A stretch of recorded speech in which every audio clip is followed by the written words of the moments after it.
Assalamu alaikum friends, welcome to my channel MBBS and BDS lectures. Today our topic is related to general medicine, vitamin B12 deficiency anemia. Like we study in past videos in detail the types of microcytic anemia, like we studied sideroblast anemia, we studied iron deficiency anemia, but today we start the macrocytic anemia type like vitamin B12 deficiency anemia. After that we will study folate deficiency anemia. After that we will study hemolytic anemia, which is these three are type of macrocytic anemia. Now today we will go to study type of macrocytic anemia, which is vitamin B12 deficiency anemia.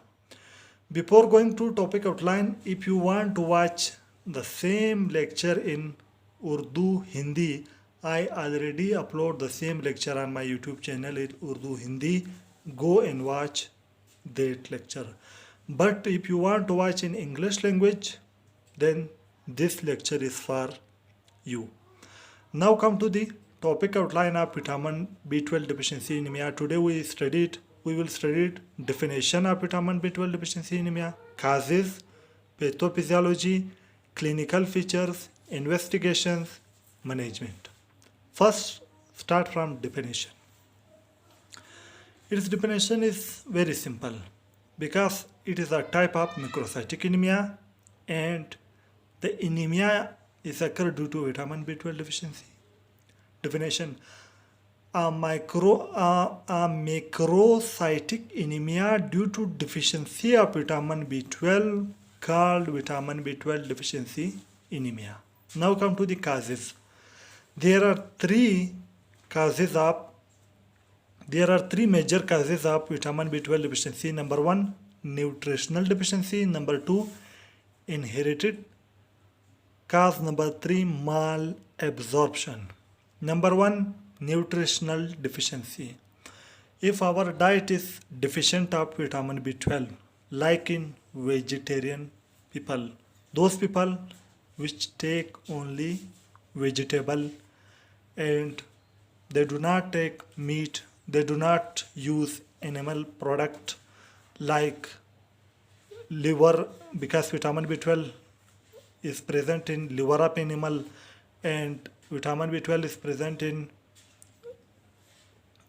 fish.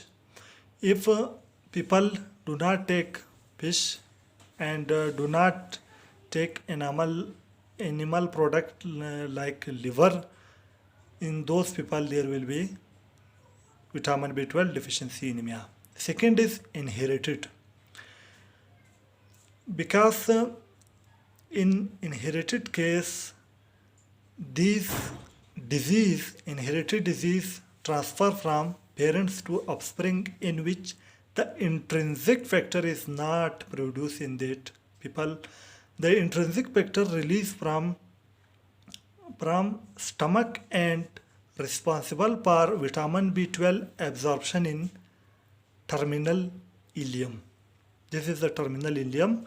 In terminal ileum, the intrinsic factor responsible for vitamin B12 absorption. If intrinsic factor is not present, there will be no absorption of vitamin B12 in terminal ileum. The third cause is malabsorption.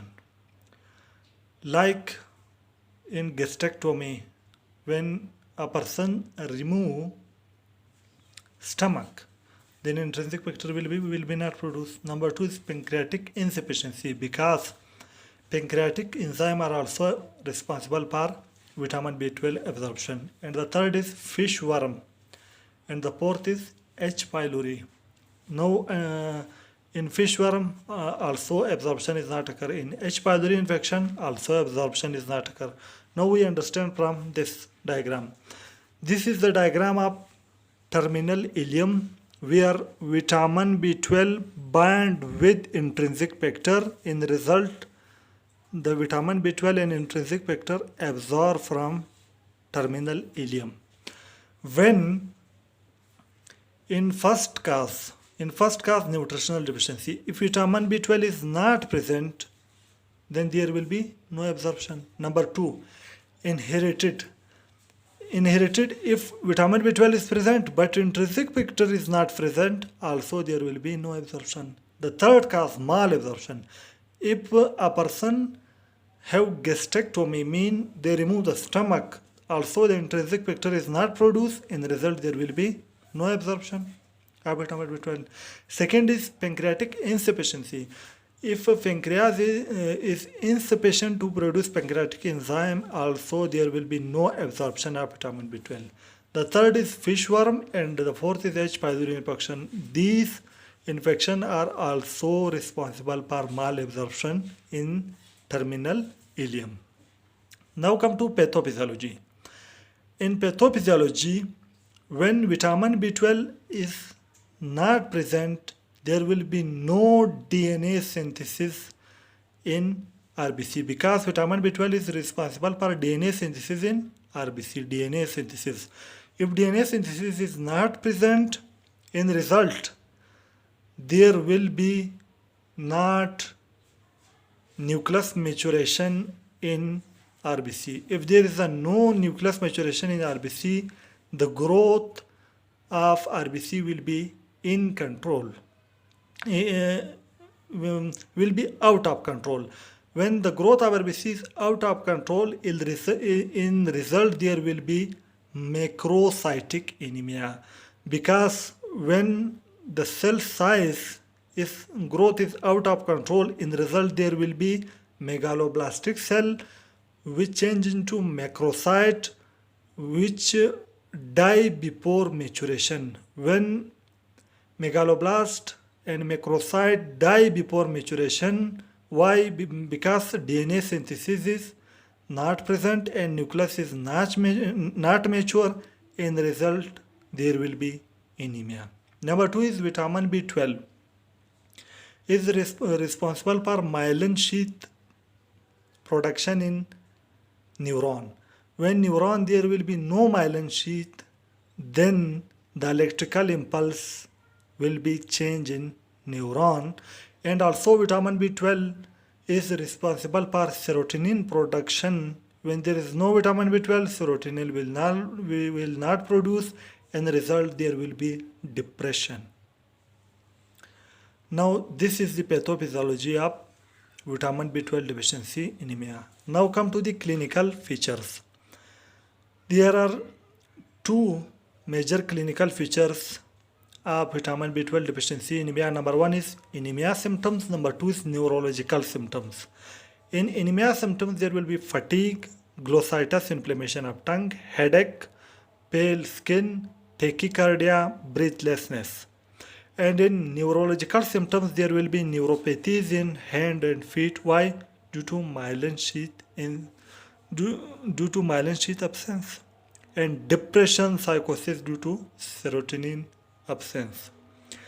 Now these are the clinical picture. Now come to the investigation. We do basically two investigation for vitamin B12 deficiency anemia. Number 1 is vitamin B12 level. If vitamin B12 level less than normal, there will be vitamin B12 deficiency anemia. Number 2, we watch antibodies against intrinsic factor. If antibodies against intrinsic factor is present, there will be also vitamin B12 deficiency anemia. In investigation, we do these two. Number 1 is vitamin B12 level. Number 2, antibodies against intrinsic factor. Now come to management. In management, we give vitamin B12 are also known as cobalamin by two methods. Number 1, intramuscular vitamin B12 injection, intramuscular IM per 4 weeks, then monthly. Then first for 4 weeks continuously, then monthly after each month, then after 3 months, then will be stop. And also we give vitamin B12 orally cobalamin tablets, basically per 1 month. Daily they take 1 cobalamin tablet. Now today we studied vitamin B12 deficiency anemia, definition, causes, pathophysiology, clinical feature, investigation and management. Now our topic is complete. If you like my videos, press the like button and share my video with your friends. And if you new to my channel, for more videos, subscribe my channel and also press the bell icon to open the all notification in order to you receive my every new video notification. For watching my videos, I am very thankful to you. Thank you very much.